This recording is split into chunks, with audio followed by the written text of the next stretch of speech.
What's up, y'all? Starting it out, jumping right into it. This is the answer to the clue. Jamaal Silk Wilkes played with Golden State and the Lakers and the Clippers in his last season. So he never left California like in his entire basketball career because he played high school basketball in Santa Barbara. He went to UCLA, then Golden State, then the Lakers, and then the Clippers. You want to talk about California. California knows how to party. Well, there you go. So anyway, we took the 79-80 season, 26 years old, 20 points a game, 6.4 rebounds, 3 assists, 1.6 steals, only 0.3 blocks. This was the first year to 3, so he shot a few of them, but only made 17% of them.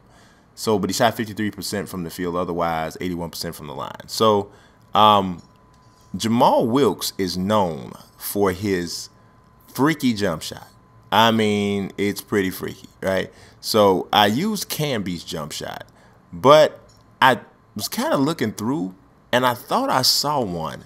And I'm going to let you guys, I'm going to see if I can find it up here now. I saw one that was like, I think it might have been his, but I don't know. They're using something. Wait a minute. So we still got Camby's base. So we got to change Camby. I'll go back to it. Usually I don't take this long, but we don't want Camby's base because like he didn't jump at all. So maybe we got to have Camby's base. There it is. That's the one. That's the one. But I don't know. See, I don't think he brought it down that far. But he kind of like more brought it around his head. Look at that. That's pretty bad.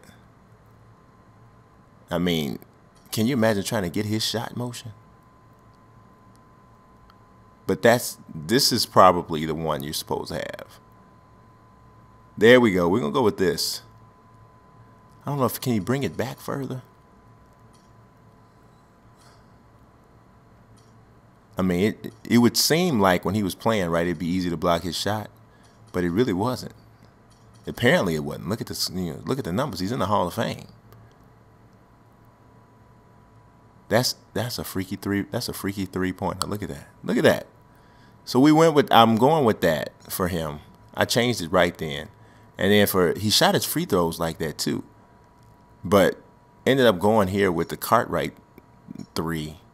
So I mean it's freaky. It's freaky. And he wasn't a super duper athlete, but he was long and he could shoot the ball really well from inside, just the long, medium range and then the hook shots across the lane and just that medium range game. He definitely had a medium range game. All of that scoring without three-pointers, you pretty much knowing what's going on here. But like I said, not a freak of an athlete, but so long, it makes you a little bit more effective close to the basket. I thought I did a pretty good job on his face. Pretty decent. Let's look at these badges. He got 15 of them, 3 of them gold. Teardropper. He's a teardropper. Dead eye and the fade ace. He drops them. He drops them. Only gave him a 77, though. And the 77, really, the biggest thing about that is the lack of athleticism and then not having the three-point shot that I couldn't give it to him. I really just couldn't. I mean, even when he started shooting them, like, a lot, well, not even a lot. He never shot them a lot because he never shot more than 17 in a season. And he made 3 that year. So how can I justify giving you three-point love? I just can't do it. So that's one of the reasons. And then also, if you look at his weight, he's pretty thin. So I couldn't give him like, a ton of love on, the strength side. So there's that. That's how he ended up there. But never fear. If the right player, if the right coach gets a hold of my man, Jamaal Wilkes, you might have something going there. So he is the first guy in this episode. Let's move on to the next person. Here we go. Another one of the more, I would say, underrated players in recent NBA history. Shareef Abdur Rahim had a game. He really did have a game. He wasn't ultra athletic or whatever, but in the post, he was. I mean, and even stepping out some away from the basket as an offensive player. Shareef Abdur Rahim was pretty solid. He was pretty solid, And 6'9", 225. He played power forward, small forward, and center at some point. His best season, actually, it's kind of hard to really say which season. I mean, his only season as an All-Star was with Atlanta, but I thought that his best season was with the Vancouver Grizzlies, 99-2000, 20 points a game, 10 rebounds, 3.3 assists. The only season he ever averaged double-figure rebounds. 1.1 steals, 1.1 blocks. He shot 46% from the field, 81% from free throw line. And he also made 30% of his threes that year. So, I mean, we're talking about a big man that's able to step away from the basket. I think I did an okay job with his face. Not great. I don't know. Something's going on with his nose. I'm not sure totally what's happening with his nose, but something's definitely happening. I apologize for your nose. Your nose is looking a little tripped out there. But yeah. So we look at the signature stuff for him.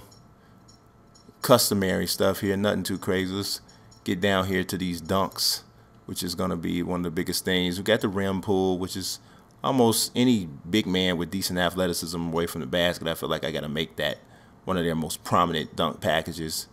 But, you know, he could throw it down a little bit. So let's take a look now at the attributes. Gave him an 83. Scroll through that. Played all 82 games that year. As a matter of fact, he went through a 4-year thing where he only missed 1 game in 4 years. And the following season after that, he played 77 games, and 81. Then in the 03-04 season, he actually played 85 games because he got traded in the mid-season. And, you know, sometimes the team hasn't played as many games or whatever. He played a combined 85 games that year. But the funny thing of it was after that, he looks like he started to get hurt. So maybe he just wore himself down. He was 31 years old when he retired. So he definitely seemed to have, you know, some years left, but he had some knee problems, and that led to the dip out. And he had only gave him 7 badges. None of them gold. So, you know, I don't know if you guys are going to find fault in that, but I thought Shareef Abdur Rahim was a good player. Thought he was a really good player. So, I had to put him in there. Let's move to last but not least. All right, last but not least, y'all might be looking like, man, you killed it on that one. Not so much. This, actually, I knew about it kind of, sort of, but somebody actually kind of brought it to my attention. They were like, you know, Antawn Jamison, if you're making Antawn Jamison, that, you know, there's like one of the guys, you know, generic guys on the classic rosters that they already have on there. Well, they're all either Trevor Ariza, Xavier Henry, or Antawn Jamison. So I went and took one of those guys, and I said, hey, we're going to just change his name, change his ratings, his faces, and everything's already Antawn Jamison, because I was going to put Antawn Jamison in anyway. So there you go. Antawn Jamison was a very, very good player. Shot the 3 good. He had a way of making this little array of shots in close to the basket, just these little running flipper type shots. So it was kind of odd players, like a power forward, small forward, but never was one for a lot of defense, though. Never was one for a lot of defense, nor really putting the ball on the floor. So I took it easy when it came to that. So, and pretty good athlete, but not one of those guys that's jumping out of the gym or whatever. You know, he can do the more basic stuff, that kind of stuff. Yeah, he got it. But yeah, obviously this is the most accurate one ever, because you dig it. So let's take a look at the ratings. I gave him an 80. We got to do a clue, too. So you know the clue is coming. So chill. I'm going to hit you off with the clue. I'm going to hit you with the clue in un momento. Let's see. Flipping through this here. Let's look at that. 80s. Look at the rebounding. I had to hook him up on the rebound because this season, Antawn Jamison was like, I mean, he did his thug dizzle in this particular season. I mean, he really had a heck of a year. They messed the age up, and I don't know why the age keeps messing up. I know why, because it wasn't really, like, the first I had him there, he was like 57, because they had his, you know, like, it was crazy. So you got to kind of look over that, you know, because it's not right. It's really not right. So I took the 05-06 season when he was 29 years old, and I kind of went back and forth with this season and the 07-08 season when he actually was an all-star, but I thought this one was a better year. 20 points a game, 9.3 rebounds, 1.9 assists, not passing a lot, 1.1 steals, only 0.1 blocks. That's really shameful for a power forward, though. That's kind of crazy. 44% from the field. He actually played small forward that year, so, you know, whatever. Shot 39% from three-point range. So this is what I'm talking about. He was 29 years old that year. It's weird. It changes like every time. So I can go and change this right now, and it's going to do something stupid and change it back. So he got 13 badges. Gave him hustle points because he's a really good offensive rebounder all the time. It's a lot of buckets that way. And then I gave him the corner specialist because he was definitely good spotting up in the corner, knocking down that three. So I'm going to try to change this age one more time. You're going to see what I'm talking about. So it says he's 20, right? I want him to be 29. Let's see here. See, look at the birth year. You see that?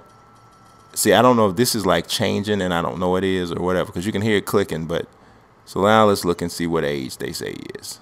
He might be like 800 or something now. 48. So it's actually changing. You just don't, you gotta, okay, so I see how they do it. So it's really weird the way this goes. So I don't know. All right, you heard it clicking. So it's like we rolling the dice. 32.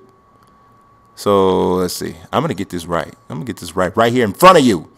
I'm going to get this right. But in the meantime, while I'm trying to get this right, let's give you out this clue. This person was actually a very good player. But one of the main things they're known for is getting punched in the face to the point where actually bones in their face were shattered. You're going to know what this is. You're going to know what this is. That's one of the things that he's known most for, but he was a really good player. So he's the clue. I got it. 29. There it is. Hooked it up. But yeah, he's the clue for next week or for the next episode. So you guys, you know, take a gander at that. There's that Michael Jordan that I ain't all that proud of. Actually looked like a friend of mine named Dave, so that ain't good. All right, not saying nothing bad about Dave. I'm just saying that this Michael Jordan ain't supposed to look like Dave, you know what I mean? But whatever. That's it. I appreciate y'all watching. Peace.